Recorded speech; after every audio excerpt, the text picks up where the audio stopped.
T minus 1 minute.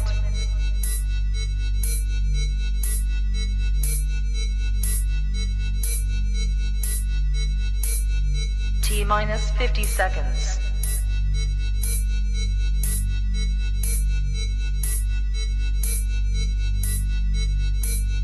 T minus 40 seconds.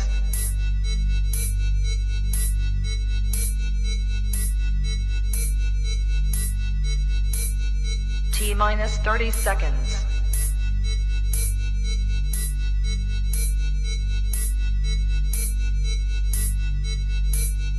T minus 20 seconds.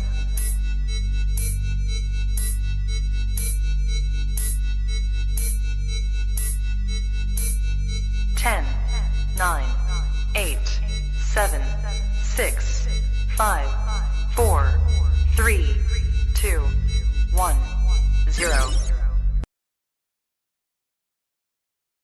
If you're not aggressive, then you're being a pussy, and you don't want to be a pussy. You want to have balls. Don't be a pussy. Try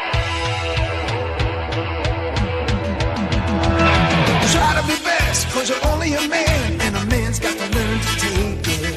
Try to believe, though the going gets rough, that you gotta hang tough to make it. History repeats itself, try and you succeed. Never doubt that you're the one, and you can have your dream. You're the best around, nothing's gonna ever keep you down. You're the Ladies and gentlemen, I present to you simply Chaos with Chaos, our host, our guest here, Mr. Vincent Kane, the current Outbreak champion in Revolution. If you've never watched Behind the Voice before, Behind the Voice is where I sit down with promo stars. They step out of character and we get to know the person behind the voice of the microphone and the person that you see on the screen. If you missed the last episode was the promo god, Mr. Chris Champion. It is on our YouTube page. It is on the Facebook pages. If you've not seen it, go back and watch it. It's pretty good. You really get an in-depth of getting to know Mr. Chris Champion or Patrick Shane, the other CEO of Revolution and WGP. Mr. Vince, how are you doing, sir? Pretty good, man. Just went walk around the neighborhood with the kid. I got her distracted with TV right now. Got her distracted with TV. We're coming off a pretty good Unchained show. If you just missed Unchained, we just ran Unchained. You can go back and watch this also on the page and YouTube. And as I got my fine Mr. RYK mug here, you can get these. All you got to do is get with Mr. Richard Burton, and he will hook you right up. All right, we're doing advertisements. No advertisements. We're doing advertisements. Don't forget to order your minis. Yeah, order the minis. Get the minis, the mini championships. There's many of them to buy. Matter of fact, we got plenty of them that you can get your hands on. The minis are $50. There we go. We're going to show all the minis. There's all the minis. The Tag Team Championship mini, the Outbreak, the WGP Have It, the WGP World Championship, and the Revolution World Championship will all be defended at the next pay-per-view, which has been moved from the 29th to the 5th. What do you think about, before we even jump into anything, I got to ask you, how do you feel, how do you like how management did Mutiny?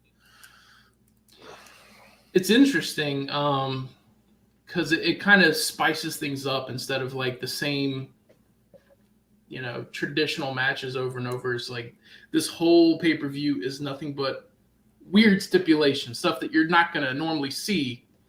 Maybe a few of the ones you'd see pop up here and there, like Bare Bones or something, but the majority of these, like, you're not going to see a lights out match, a trading places match.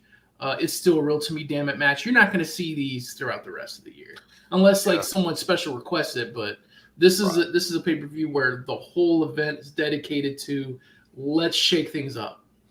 And what's see great, how interesting what you get. What's great about what we're doing here also is our plan is to keep these same pay-per-views for year after year at the same time of the year after year. So you would know that these pay-per-views are coming up. So this pay-per-view Mutiny that's taking place will take place the same time next year.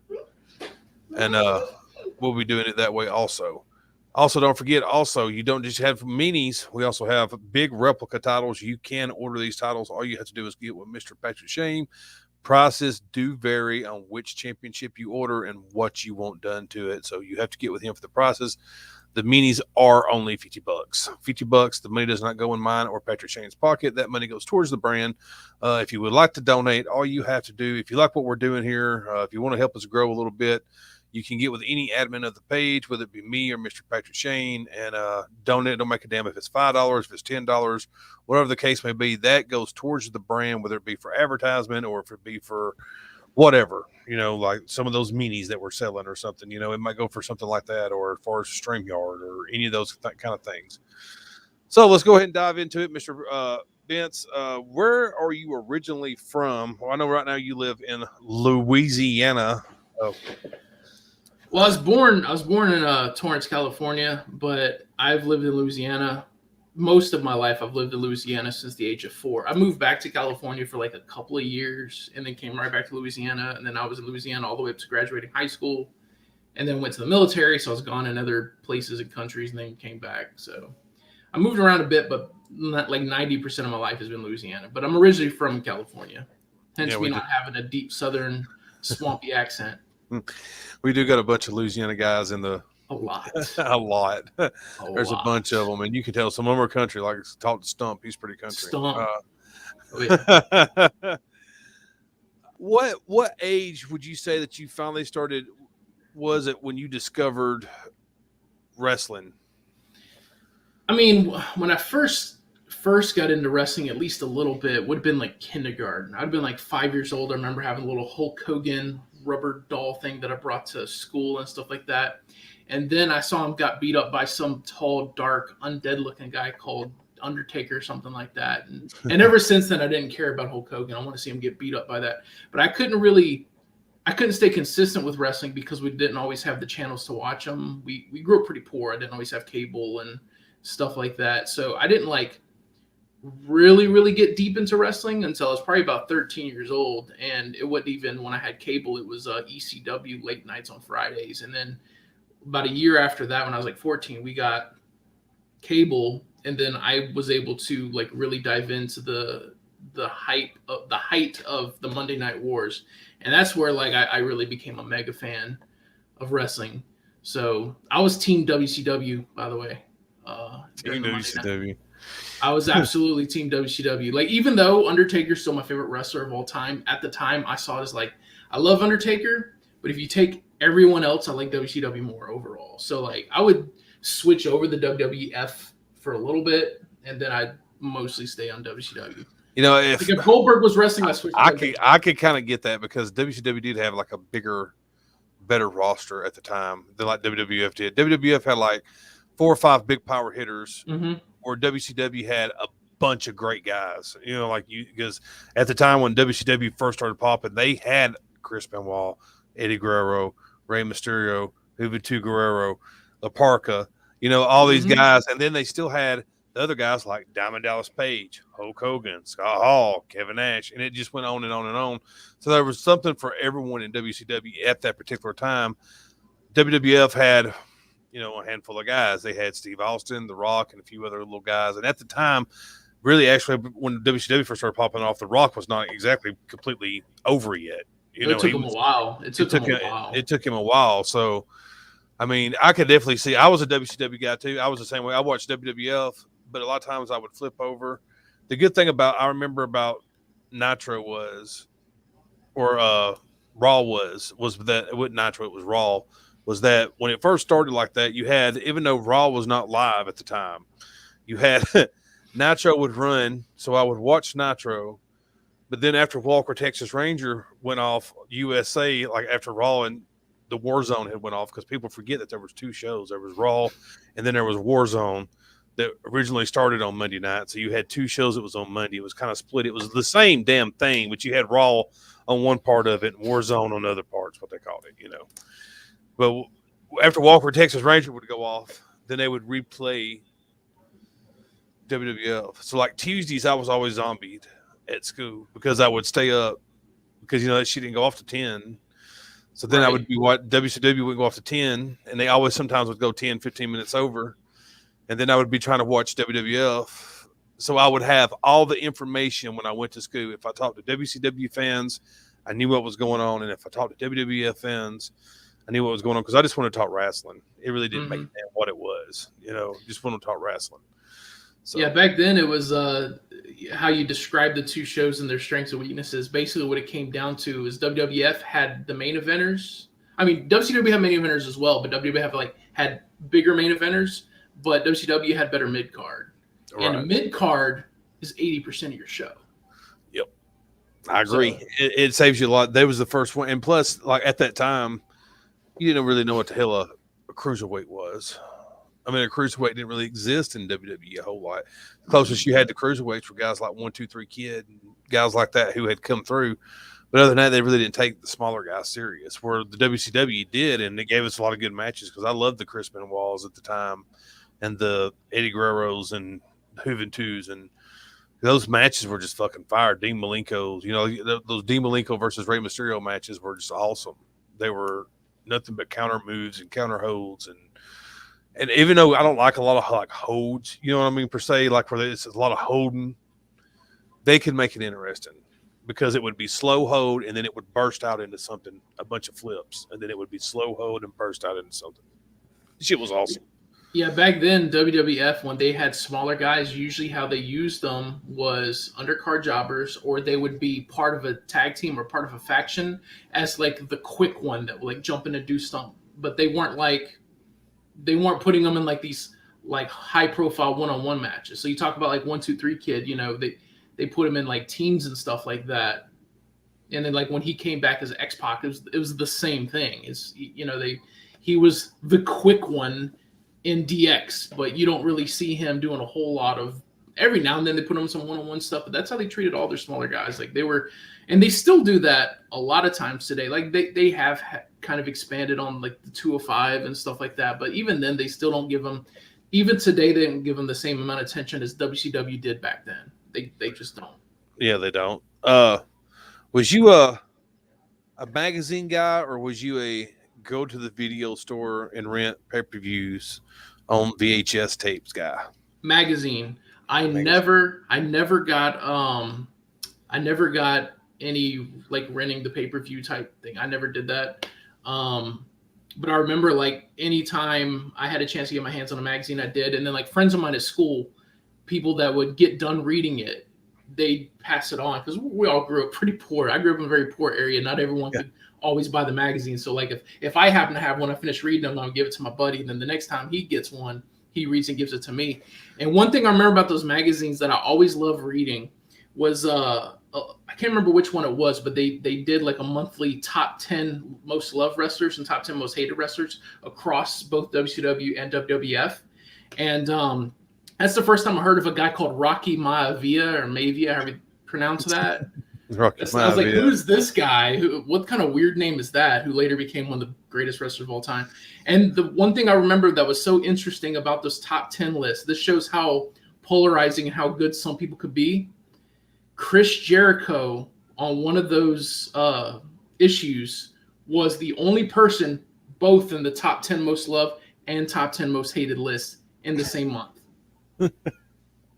Chris Jericho is the shit. He's on a whole nother level. You have to be if you could pull that off. If you could make people make half, you get so much love. You make the top 10 most loved list and enough hate to get the top 10 most hated in the same month. You're doing something special. He was a very charismatic heel, and it showed.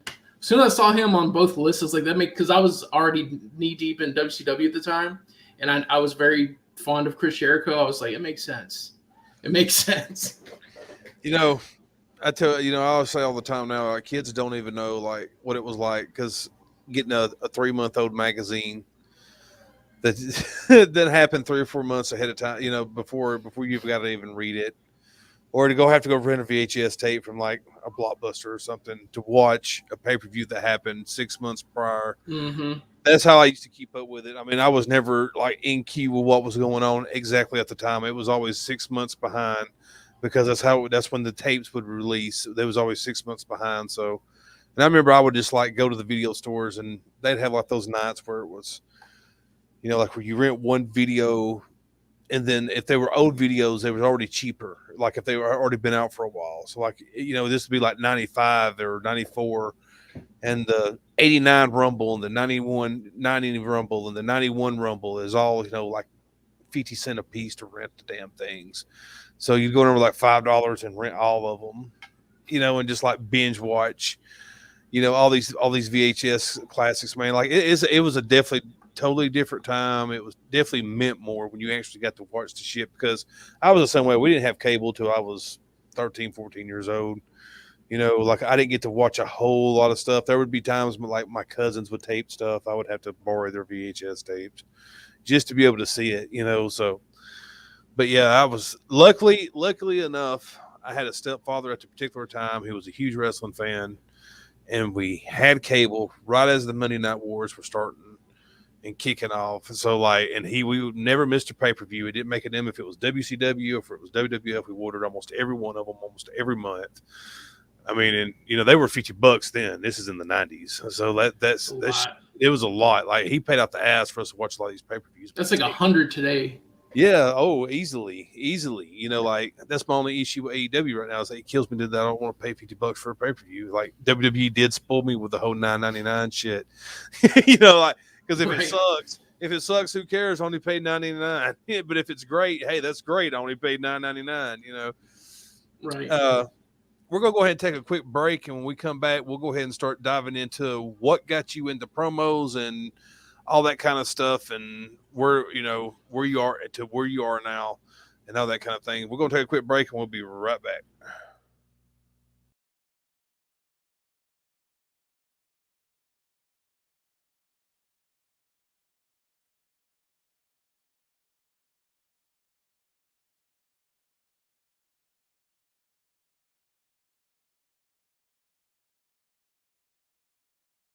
It is the fun of trivia and the excitement of a tag team wrestling match, and it is coming soon.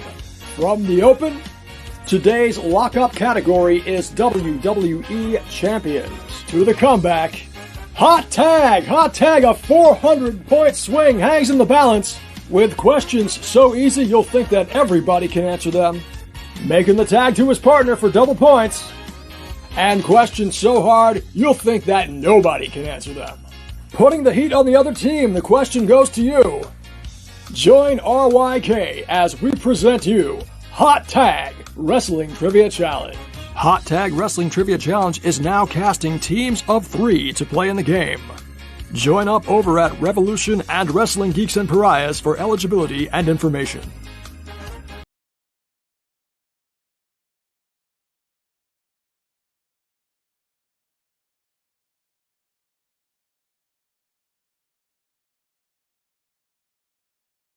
To all the revolutionaries and pariahs out there, we have this special announcement for you. Do you wish to hold gold in the revolution in WGP? Are you afraid that your talents aren't good enough? Then, my friends, this offer is for you. Then order yourself the official WGP and Revolution replicas. You can have it all, from the Outbreak Championship, the Havoc Championship, the Tag Team Championships that I'm holding on my shoulder, and not only the Revolution, but also WGP Championship. But ladies and gentlemen, if an official replica title does not tickle your fancy, get your minis. So if you want to be like me and all the other champions out there, join the gold standard today by calling Patrick Shane.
Welcome, guys. Welcome back, guys. Our guest will be back in just a second. While we wait on him to come back, that is the new podcast that I have started with my co-host, Mr. Josh Steele, the Code Hard Facts. We have all kinds of cool segments on there. We talk about news.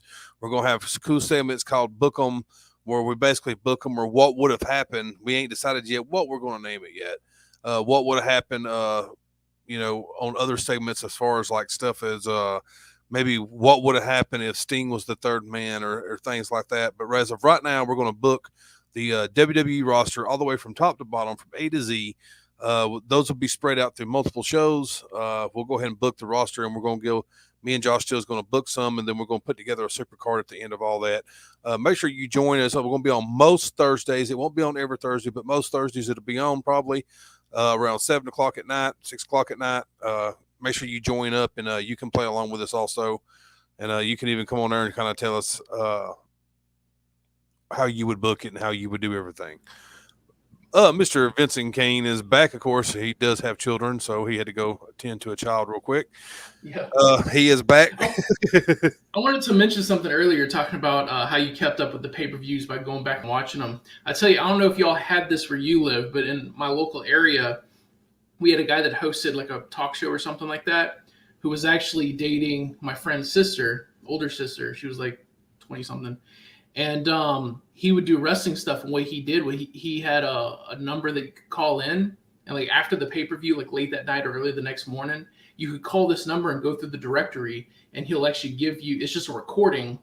It tells you like basically a breakdown of every match, like who won and how it played out and all that kind of stuff. So every time after a pay-per-view, I'd call in and I'd listen to it, and then I'd be all excited for Monday Night Nitro. I'm like, oh my God, Scott Hall tasered Goldberg. What? That's how I found out about it, was calling in that show, you know? They also had one too that you called that would give you the answer, like the inside scoop of the predictions of what was going to happen on the pay-per-view. And the shit was like $5.99 a minute or some crazy ridiculous bullshit. This was free. This was free. It was some little call-in recording because there's a guy hosting his own show, so it was linked to a show, and you just call in and get the reading. So I did that. All right, let's go ahead and start with some questions. I already see. Here we go. Right here's one. How did you come up with the character Chaos? Who asked that one? You can't see. I can't see who it is. I did it. Patrick Shane did, kind of. I mean, I came at him with an idea, and he basically evolved it for me. So basically, for those of you that aren't familiar with old school WGP, how I first got into promos, period, I was a character called Mad Mike. I was a crazy clown. I was if you bought Rick Wildley off of Wish, that was what Mad Mike was. He was terrible. Brand new. I got into promos by accident. That's another story. Oh. And when I discovered you, Tommy, actually invited me to some other group. And whenever I was going to join that group, they're like, do a little, because Patrick was part of talent relations, and you have to send like a little intro to him. And I sent it to him, and I was like asking someone else, Kaylee, because she was familiar with that group. I'm like, are there a lot of good guys or bad guys? It was like, it's mostly bad guys. We need more good guys. We need more faces. And I'm like, I don't know if I could be a face. It seems weird. But if we have so many heels, I want to do something different. I have an idea. I'm just going to be the ultimate betweener.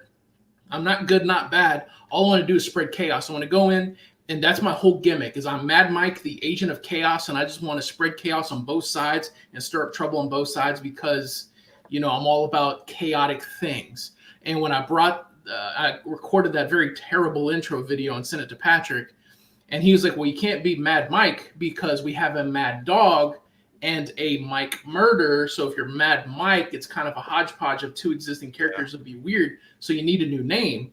Well, if your whole gimmick is about you want to spread chaos, how about you just name yourself Chaos?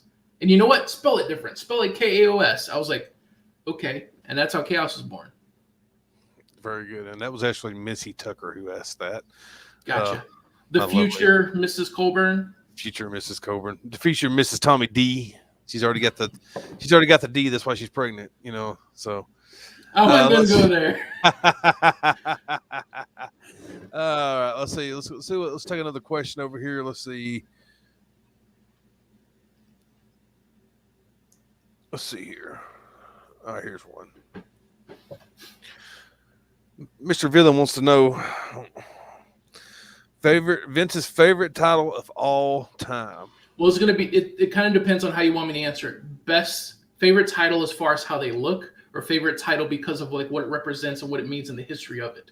I'll answer the first one to be faster. Best looking title, Big Gold. The end. It's beautiful. As far as like the history and what it means and like following wrestlers that have held that title and the great matches that have come with that title, the WCW US title, which eventually just carried over to the WWE. It's the direct lineage. But in the time that it was in WCW, God, I mean, that's when I became a huge DDP fan. He was the US champ at the time, and watching the battles with that, and Sting, and didn't Raven have it for a while? And there's a lot of history and amazing underrated matches. You know, Goldberg really kind of, I know you hate Goldberg and I'm not a fan of him either, but like part of him like really jumping to the top was whenever he won that WCW or the US title. So going off of that, specifically the WCW US title for history as far as looks, Big Gold. So the World Heavyweight Championship used to be WWE before that WCW. Didn't it belong to like NWA or something like before WCW? I can't remember. Yeah, I believe so. Something like that. What makes, let's see here. Well, it'd be a good question here.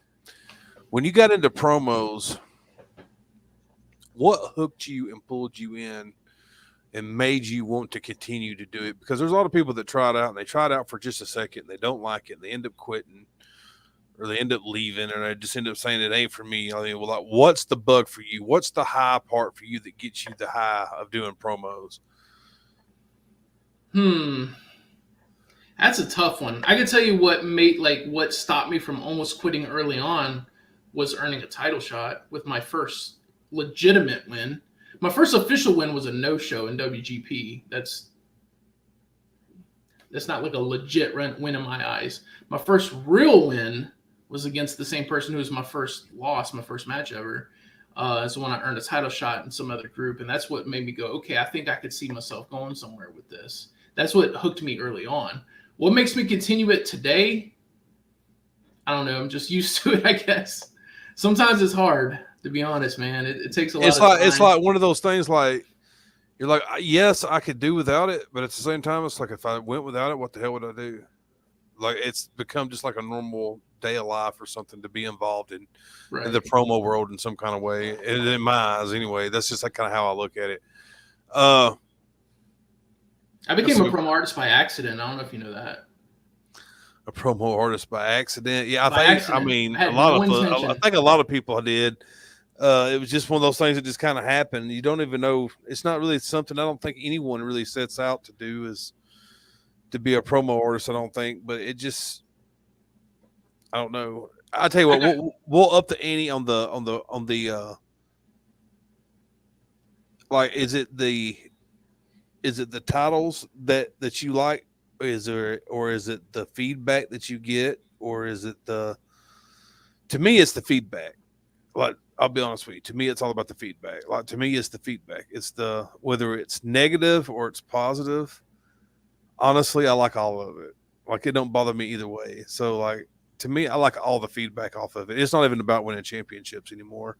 I think at one point it was, but after you win a couple of them, I don't know. It just don't become about championships as much as it used to. Like, you really want that first one though. Mm-hmm. And then after you kind of get that first one, you're like, okay, and you lose it, then you might win another one. You're like, oh, okay. But you start getting to like 4 or 5 or something, then it gets to the point you're like, well, you don't even do it for the championships anymore. You just do it for that feedback, so. I do it for, I like a long, well played out story, a long played out narrative. That's always been my thing for any kind of media that I'm into, movies, shows, you name it, comic books. And that's also how I look at it. And yes, people, you can have a judged E-Fed and still have storylines. Yes, exactly. But like a long play, like the wars between different people, the wars between different factions, like the build up that you have, and going from here to here, there's so much story that you create along the way if you choose to. And I like whenever you could create a good story. I'm trying to do something now with this whole, Plague Bear, I'm the cure thing, and I'm trying to do a new story with that because I just felt like after the first war with BC that ended with the Icon winning the WGP championship, I was kind of like in this weird in-between stagnant place where I wasn't creating a story. It was just week to week, who am I facing? I win some, I lose some. I wasn't really building a story, and that's why I did this one. I like where there's like a big payoff, something leading up to a big clash, and that's what I've always liked about that kind of stuff. That's what I was trying to do back in some other group. Early WGP, I was trying to do that, but we only had like 5 competitors, so we couldn't really do that. Let's go ahead and tell, because you've been here you've been in WGP since the beginning. You're actually one of the original creators of the WGP. Some people might not know that, but you are. Why don't you go ahead and tell some people, go ahead and just tell them the story, what gave WGP, how did the name Wrestling Geeks and Pariahs come about? That is an interesting story. Like I said, I got called into promos by accident. There's another group, some of y'all are in it, called PWEF. They're not an EFED. They're just a wrestling fan group. But occasionally they will do like a promo competition. It's not an EFED. It's like they'll just do like a little mini tournament for fun, and then that's it. And they had one a while back, and they wanted to do a second season of that. And so Kaylee was trying to start it. Kaylee also, I don't want to blabber about personal issues, but let's just say her and the admin had a certain thing going on, and that thing turned into a falling out. And so because Kaylee was the one that was trying to bring back that promo competition, the admin over there was like, nope, I don't want any part of that. I don't want you in this group. Anything you're trying to do with this promo stuff, I don't want it in here. And she kicked her out of the group, and a handful of people that were trying to do that with her left with her. Me, I'm actually still in that group, so I didn't have a falling out with the admin, but I got in. Yeah, I got into it because like whenever they did a live, I hopped on the live because like what are they talking about? And whenever they're mentioning doing some competition, I'm like, maybe I'll bring back my backyard wrestling character, the Warlock, which I was in charge of a faction called the Sideshow Freaks. And I just kind of mentioned that as a passing joke. I didn't say that I was actually going to promo. I just kind of said that. Next thing I know, like a day later, I'm tagged in a video by Randy Justice calling me out. And I'm like, I didn't say I was going to do this.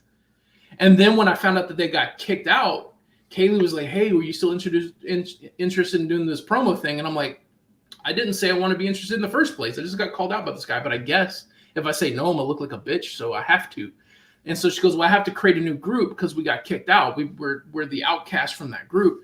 So she created WGP, and she was talking to us in a group chat. She goes, I'm thinking about creating a group called the Wrestling Geeks and Outcasts because, we're the outcasts from the other group. So we're doing our own thing now. We're taking off with it and everything.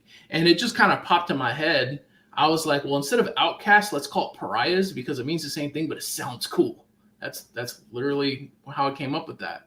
And so, she's like, fine, we'll call it Wrestling Geeks and Pariahs. That's why I call myself the original pariah, because I'm the one who came up with the word pariah within the name. Wrestling Geeks was Kaylee's idea. And then I took Outcasts out and put pariahs in. And I think it was Brandon Randall when I told him that same story. I think that's when he called me. He goes, well, you're the original pariah. And that's when I took it on as a nickname. That's where it came from. Let's look at some more questions over here. You also got Mr. John here also asked, if you could have one finishing move, what would it be? Like if I was a pro wrestler? Yeah. For a while, I was saying that if Chaos was a wrestler, his would be the Death Valley Driver because I was trying to do like a hardcore thing. One of my favorite wrestlers of all time was the Meltdown from Wrath, which is actually kind of a safe move but looks impactful. It's just such a hard one. If I was taller, I would do the choke slam. It's always been one of my favorites, but it tends to work better for tall people. I'm 6'1", which is taller than average, but that's not a giant wrestling terms. That's average height. That's average height in wrestling terms. That's actually kind of short. 6'1" is kind of short. Yeah. The only person you see that short doing choke slams is the Hurricane, and that's because it was funny seeing him do it. It wasn't because it's a legit thing like Kane or Undertaker. Or he tried it, man. He tried. There's a Hurricane coming through. I liked him. Gatorade. Gatorade or Kool-Aid? I drink a lot of Gatorade, actually. Gatorade, I drink water, coffee, and then Gatorade. That's like the three things that I drink. And whiskey on the weekends. I'm all about some Gatorade. I drank a lot of Kool-Aid growing up, though. We had Kool-Aid in the fridge at all times growing up. But as an adult, I drink Gatorade. That Kool-Aid shit don't really be – that should be sugary as hell, for real. Gatorade's also really sugary, but I go with the zero sugar, the reduced sugar stuff, and it's actually not that bad. Good. We got some up here. It's not that bad. It's I drink that a lot, actually. Let's see here. Next up, B Sticker says favorite wrestler on the mic. The Rock. The Rock. With Chris Jericho is a very strong second, and seeing those two go back and forth at the same time, it's pure gold. That shit was pretty entertaining. Next up, Mr. Stunt wants to know favorite WGP artist right now. Me? No, I'm kidding. That's what I just said. I said me. No. I just said me. Being real. Me, Austin. It was me all along. Had you asked me a few weeks ago, I'd have said Jay Briggy. That would be my answer. But he is. You could say he's on. If he's still considered active, I'm gonna say Jay Briggy. If he doesn't count, probably A-List Alverson. When A-List Alverson really like puts together one of his really good skits, it's so funny, it's so entertaining. The shit where he took on Little Sweet was hilarious. I laughed so hard at that stupid promo. That was a great promo by Little Sweet, though. That one had to be close. Yeah, it had my ribs hurting. I laughed so hard. Those two tore the house down. We're going to take another. That's one of the best matches I've seen in WGP, honestly. Those two.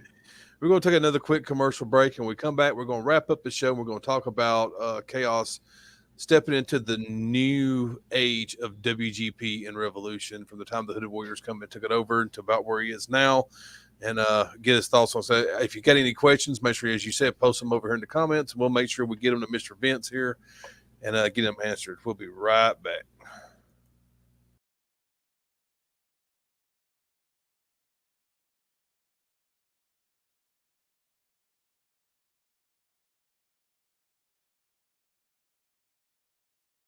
Your winner,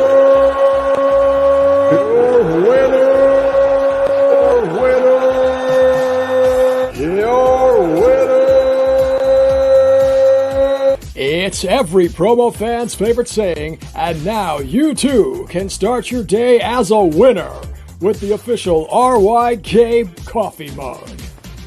The RYK character coffee mug is now available and the perfect addition to your dinnerware. Whether it's a cup of hot joe, a nice microwave mug muffin, or even just holding pencils at your desk, you'll want the RYK coffee mug. These 9-ounce mugs will be shipping soon and quantities will be limited. They are available for the shipped price of $10 each, 2 for $15 or 5 for $30.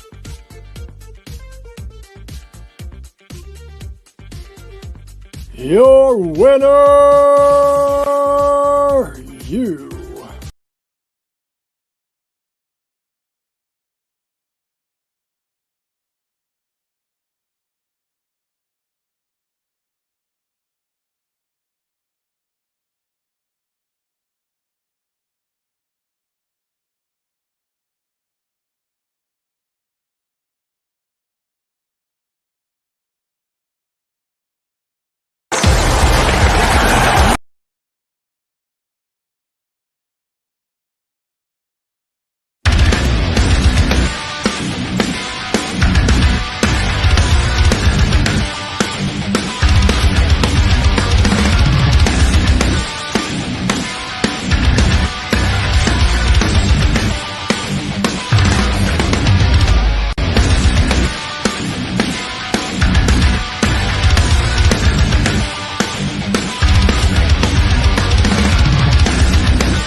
That is Uprising. It usually happens probably about around the beginning of the month. It probably will not happen at the very beginning of the month. The next month coming up, do not forget that the pay-per-view has been moved from the 29th to September the 5th. How do you feel about the fact that now you're going to be taking on Blue and NDT in a lights-out match at that pay-per-view to defend your Outbreak Championship? How do you like those? I dig it. I tend to do pretty well in matches where I have multiple opponents because of like the way I have a unique way of targeting that kind of gets me does pretty well. When I won the title that I had the longest reign with at that time, I won it in a triple threat, and then I won Outbreak in a fatal 5-way. So kick ass. Tends to work out for me. All right, let's go ahead and see what we got over here. Favorite WGP? No, we already asked that one. Sorry, my bad. The last one. What was your first live wrestling event? I've only been to 2 live wrestling events in my entire life. One was a Sunday night Heat show in Baton Rouge, Louisiana. I saw it was back when Undertaker was American Badass, which wasn't my favorite version of The Undertaker, but it's still The Undertaker. I still loved it. The main event was Undertaker versus Triple H. Kane interfered. Kane was a heel at the time, so he was like helping Triple H. And Undertaker kicked both their asses and pinned and beat Triple H anyway.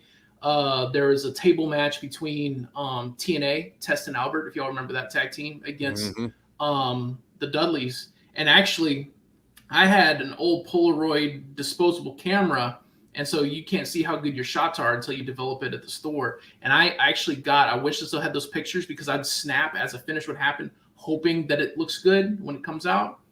TNA won. One of them, I think, Test suplexed from the top rope Bubba Ray off of the turnbuckle onto the table, and I snapped it as he's coming down. When I developed it, like the table's mid-break in the pictures. Perfect. But I don't have those pictures anymore. I got Kane chokeslamming Undertaker, Undertaker chokeslamming Triple H. I saw Chris Jericho versus somebody. I can't remember who. Taz wrestled Jerry Lawler. If you remember, they were having their little rivalry. Like, even though they're both commentators, they would still beef with each other and have matches. So it was Taz versus Jerry Lawler. Trish, I think, was there, Trish Stratus. And I remember her talking about a bunch of stupid rednecks in Baton Rouge, Louisiana, because she was a heel. I can't remember everyone else. Gangrel wrestled, and he won. And I tried to get a snap of his Impaler DDT, but he does it so quick that you just don't see it coming usually. Because some people, like, when they go for their finisher, they signal for it. You know it's coming. You know, Randy Orton starts pounding the mat, and Gangrel just does it whenever he sees an opening. So I'm sitting there, like, because I was a big Gangrel fan, and I'm sitting there with my camera, like, when's he going to do it? When's he going to do it? Boom! Fuck! Just didn't even get it. You seen last night also Edge flip back to the Brood days. And, I haven't been watching. Looked like it was pretty interesting. I don't know. I was watching AEW last night. I'll be honest with you. So that was SmackDown. I might go watch it just to see that because I still am a big Brood fan. But I ain't been watching WWE. I ain't been watching wrestling in forever, to be honest. Me neither, really. Like here in the past month or so, I've laid off of it pretty heavy. But I don't know, Punk being back in AEW last night, that made me tune in, and it was worth it. It was every time I start to like a wrestler, because I don't have cable and I can't watch AEW unless I find other than legal means to watch it. But I have like Hulu and stuff where I can watch WWE, and every time I start to like a wrestler, they fire them. So it's like I don't care anymore. All right, let's go ahead and go back some months. Some months back, you had Mr. Brandon Randall, who had to step away because he could become a real professional wrestler. That put a strain on WGP, and then there was a couple other little things that fell into place and happened. And you're a very busy person, and you didn't want to take on some of the responsibilities. And then we had Jay Briggy, who was a champion and doing other things, and he didn't want to step up to take on the responsibilities. So the higher beings at WGP at the time reached out to me and Chris Champion, asked me and Chris Champion would come in and take over WGP. We agreed. We came in and took over WGP, and I think we kind of pretty much gave it a complete overhaul as far as production wise and the way we do everything here now. So Definitely, I would say on our end, I think it's definitely better than it was. Not to take away from anyone else that just didn't have the means to be able to put together a production show like we're doing right now. So I think right now WGP is doing a whole lot better. When we came in, I think wouldn't you want a losing streak when we got here, or is that when the losing streak started? It's around the time it started. Because like I had came back from this other group and I'd actually lost my first match back to Sam Spade. And then after that, I went on this killer winning streak that went all the way up to the finals of the tournament, and I lost in the finals. And then after that, it's like I lost. I don't even know how many I lost. The only wins I had during that period were like a couple of like new people that came in that kind of were terrible. Then they'd lose one match, then leave. So I had like a couple of those matches that I won, and then the outbreak thing happened, and I kind of went back up again. Except for my non-title matches, I've lost 2 of my non-title matches. Oh yeah, I forgot about that one. Sorry. You beat him to break the streak. Yeah, you was having a little bit of a loose streak, then you started getting back a little bit on a little bit of a winning streak. Long story short, you end up in the position of the Outbreak Championship. We end up doing this whole thing, with you and a few other people for the Outbreak Championship. You end up winning the Outbreak Championship. So where would you say you are? You would definitely say that you're probably doing a whole lot more creativity things now that the competition around you is better than you was 6 or 7 months ago before the Hooded Warriors took over WGP. Would you agree? Yeah. It kind of had to push me because I don't know, like we had in the late 2020 because WGP's gone through a few eras. And like around the time that it came back is the time BC invaded. That was kind of a new era in WGP. And that's before that, we didn't have a lot of competition. I don't want to sound arrogant or anything, but the fact is if I would have like been active in WGP prior to that, there would have been no one really touching me because like our champion was Mac G and Juggler Jimmy, people like that. Come on. So I'm not trying to be a dick, but let's be real here. And then like when the BC came in, that's where we started getting like some legit competitors, and that's where it started getting stiffer, and I started taking a couple losses here and there and, wins here and there. And that's where we started getting eyes on WGP. And then that rolled into the next era, which was, let's call it the pinfall era. Whenever y'all came in with the new production and stuff like that, it's built up since then, but now the competition has gotten stiffer. It's made me have to push harder, and it's made me have to go to places I haven't gone yet before. And I've had up and down success. I lost today. I won last time. Win some, I'll lose some. The good thing is that I think that it just keeps developing because now we're out of the pinfall era, and now we're into this whole another era with new management as far as, we brought in Matt Anarchy and made him the general manager of WGP now. That frees me up to run Revolution a whole lot better than what previously it was. So there's not so much on one person. So now you got Matt Anarchy running WGP. So now, you think about that, like, not to sound arrogant, but listen to the minds that you got on a management team. You got RYK that's on our management team, and you've got me, and you've got Matt Anarchy, and you got Patrick Shane, and that don't even add to the other people that are involved on the management team as far as mods or whatever the case may be. That alone is mind blowing. Every once in a while, Mike Murder reaches in, and he contributes a little bit. Or you'll have someone else who will reach in and contribute. The guys that stepped up, the thing that's great about me is, I already know that Patrick's great, and I already knew that Matt's great. And there, of course, those are the guys that it don't shock you that good ideas come from. What I love the most is the guys like you and Steele and Villain and those guys, and James Sweet and all these other guys who have stepped up, Little Sweet, and all these other guys who have stepped up their game like all the way up to this other level, where they make all these good breaks, these commercials, they're doing good promo work. We probably have and we don't just speak it, but I would say we probably have some of the lessest drama in any E-Fed that I've ever seen. There's not hardly no drama back in our locker room whatsoever. People lose, we kind of just get over it, move the fuck on. It's one of those things we worry more now. I think more about putting on great shows and great pay-per-views than it being about one person, regardless of what some people think.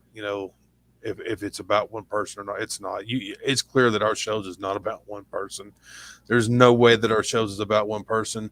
Our pay-per-views every month don't even build around one title specifically or one person specifically. It's 1 month it might be Matt in the main event, and then the next month it's the WGP championship in the main event. And that's how I wanted to keep it, was where it was balanced, where WGP was getting pushed just as hard as Revolution's getting pushed just as hard. That's the main goal, is for both brands to succeed. If one succeeds, the other succeeds. So, and then you got guys like RYK, which, the homegrown talent, me and Patrick were talking about it. The homegrown talent is unreal, like Harry and, RYK, which RYK, hell, we didn't have to damn tell him to do nothing.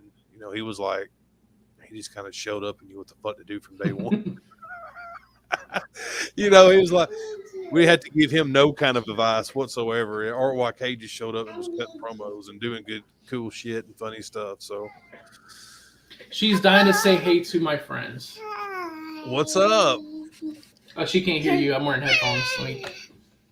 All right, now she can hear you. All right, go watch your show. I'll be out in a little bit. All right. All right. Get your toy. I'll be out in a little bit. Let's see what other see if we got any more questions over here.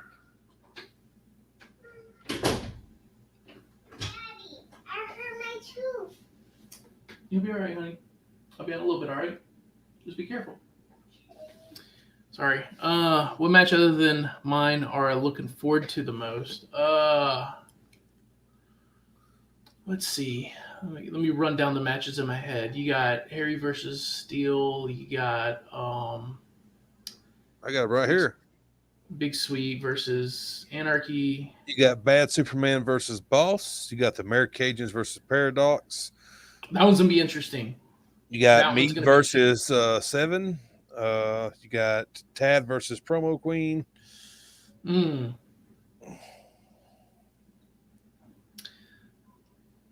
It's kind of a tough one between Matt and Big Sweet. Is it going to be compelling to watch? That's going to be interesting. I think Big Sweet is better now. He's on a stronger role than he was the last time he faced Matt Anarchy. So I think coming in now, Matt Anarchy has a pretty stiff challenger on his hands. That tag team match, because of the stipulation, I think is also going to be really interesting. So it's kind of a toss-up between those two. That trading places stipulation, it's like, that is going to be fun to watch. Yeah, I think that's going to be funny as hell, honestly, man. I think it's going to be like, when that idea came up in the meeting, I just died laughing. I was like, yes, we are definitely doing that, because I want to see if they could I said, I hope they vote for it so it wins, and it won. I was so happy. I was like, okay, I don't care how the rest of the matches vote. That was the main one I wanted to vote that way. The 7 minutes in heaven, with Matt and Sweet, that's going to be pretty interesting. The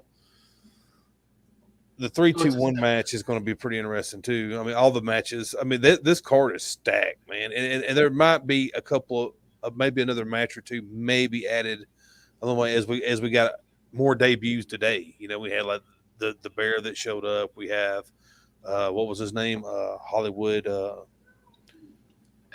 Start with like a H again. Oh shit. Hollywood something.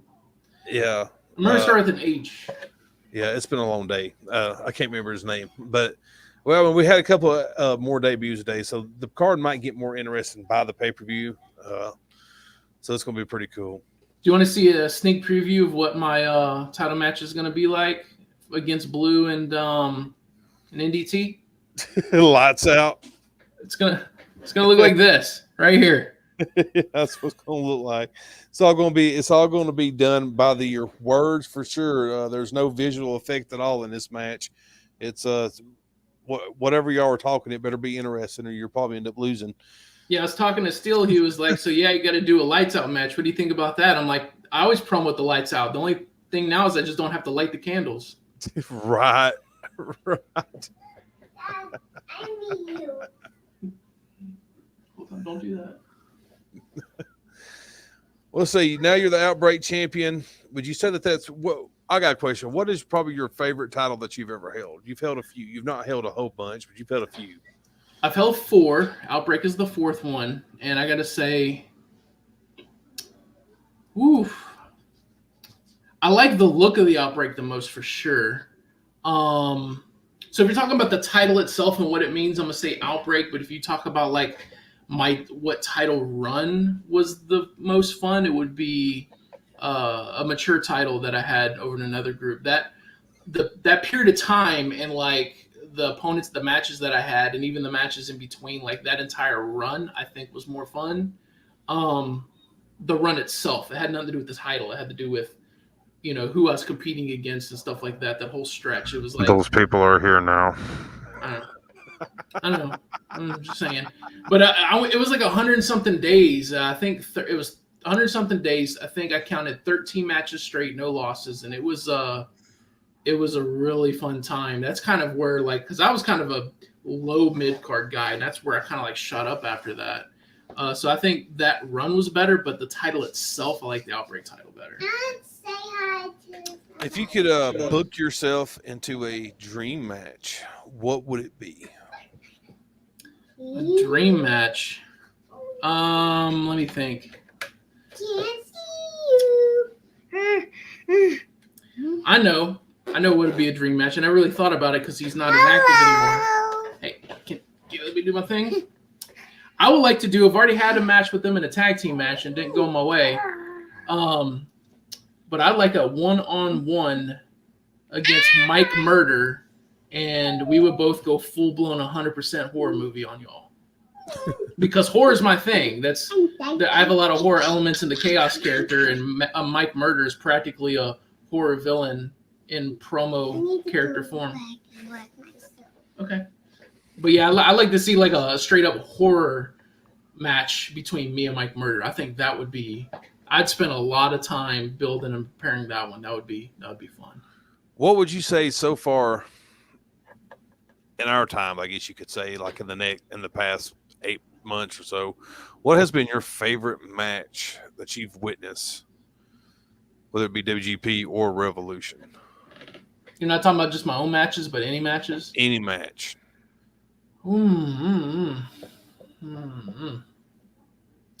I might have to circle back on that one. I got to really think of like, what are some that pop out? I'm trying to think here. Let's see. You had Matt and the Promo Queen was pretty cool. You had Matt and Mike Murder, which was pretty cool.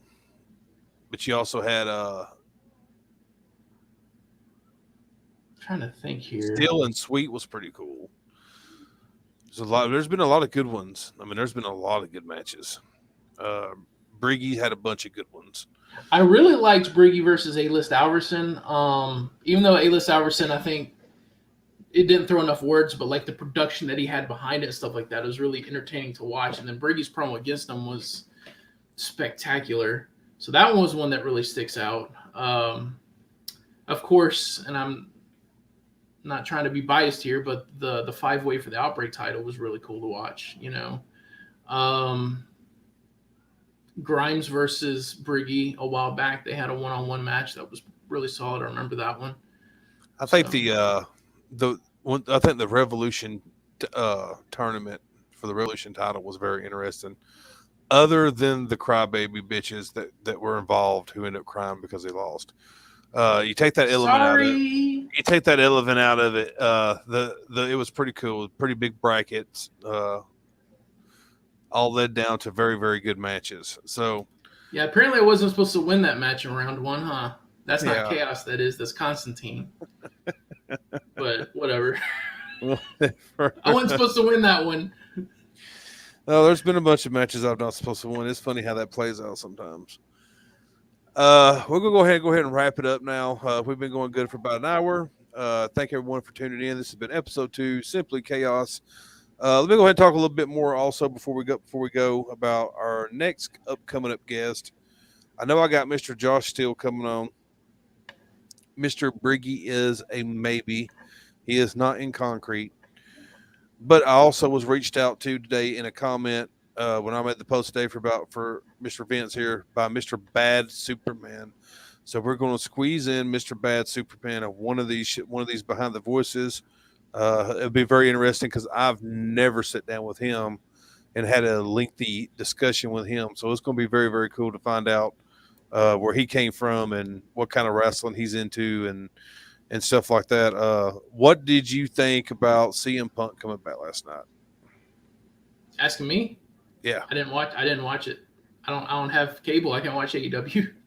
Well, I mean, what do you think about it? Well, I'll be honest with y'all. I'm not the biggest CM Punk fan, but I recognize that he brings a lot of star power. I mean, whenever the dude hasn't been wrestling for years and people are still chanting his name at WWE events, years later, that shows how significant he is. And this is my overall thoughts on it. I was just talking to a buddy of mine like 20 minutes ago before the show started. WWE's had a problem lately with canning some of their favorite talent. I said it earlier. It's why I can't watch WWE. As soon as I like someone, they fire them. They keep getting rid of some of their best talent minus their top few main event guys. And so it's kind of making things tick towards AEW as far as star power goes. Like WWE's like had all the powers like this. If AEW's on this side, they fire a couple people, they fire a couple people, they fire a couple people. Now AEW signed CM Punk. That needle did a huge jump as far as star power goes, drawing power, ratings, numbers. I mean, you added in with Aleister Black and Cody and Omega and I mean Daniel all these Bryan, other guys. Daniel Bryan is supposed to be coming in a few more months, Yep. right? Or next month. And then I mean, you take someone like Luke Harper, which I think was massively underused in WWE, and then they made him a main event guy. May he rest in peace now. They made him a main event person in AEW, and Chris Jericho, who was treated like a stagnant mid-carder who was really a legend, and then he's the top guy over there. AEW is taking people that weren't given the proper shots in WWE, and they're giving them the right shots in AEW, and that's. And they don't. And then you added the fact that they got like guys like Darby Allin and shit like that. They got all these other young guys, Sammy and all these other guys. Guevara. Yeah, they got all these other young guys. So, I mean, they really got something going on there, man. It's. I was really, really stoked for when AEW first started, and I was able to catch the first couple of shows because they had them like free on YouTube. You didn't need cable, and I was really stoked. And from what I've been reading, they haven't really used them much since then. That's Luchasaurus, got the lizard mask. I really liked him, but I hear they're not really pushing him. He's all right, man. I mean, he was on the card last night. I really liked him early on in the very beginning, for sure. I always say, like in WWE though, you can't push everybody. Mm-hmm. I see they're trying to make Darby Allin like the next Sting. Yeah. I mean, that's who Punk challenge. So it's gonna be very, very fire. All right, guys, we're going to go ahead and wrap it up. Mr. Vince, thank you for joining along. Make sure to catch us. It'll probably be next month sometime before we have another Behind the Voice. Don't forget pay-per-view coming up. We also got the game show coming up. Lots of stuff. You'll end up having another Uprising coming up very, very soon also for WGP. And from a fan's perspective, and this is just me, and this ain't no disrespect to none of our champions, I hope that we see some kind of championship change at the payper-view. It ain't gonna be mine. That's just me though. I wish it every pay-per-view. I'm like, I wonder if someone's gonna take a belt off someone, if someone's gonna shock us, and end up taking the championship. We have to crown two more, don't we? Havoc and because they're both vacated. Havoc and WGP. We got to create two new more. Yeah. I'm keeping mine for now. Yeah, we're working towards that way. Well, the WGP's being between Steele and Harry, so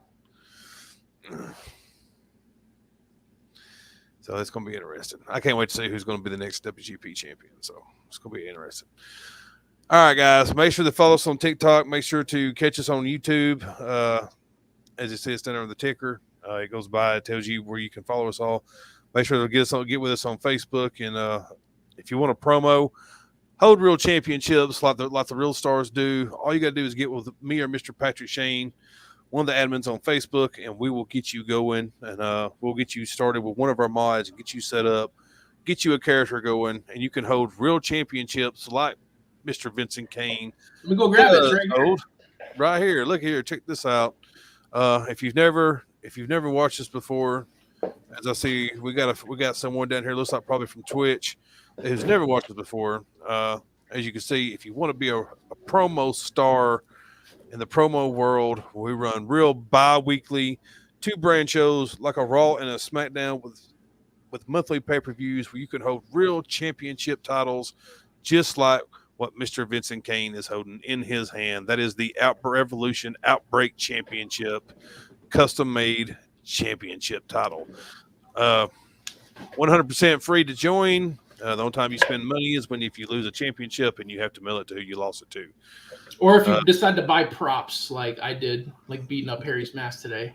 Yeah. Any last words, Mr. Kane, before we go? No, I think that's going to be it. Good luck to Blue and NDT. It's going to be very interesting. All right, guys, make sure to catch Mutiny. Catch Mutiny, Mutiny, Mutiny, Mutiny.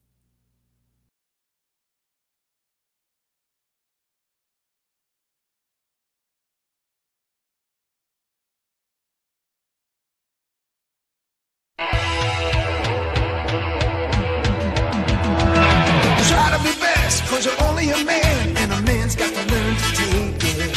Try to believe, though the going gets rough, that you got a hand tough to make it. History repeats itself, try and you succeed. Never doubt that you're the one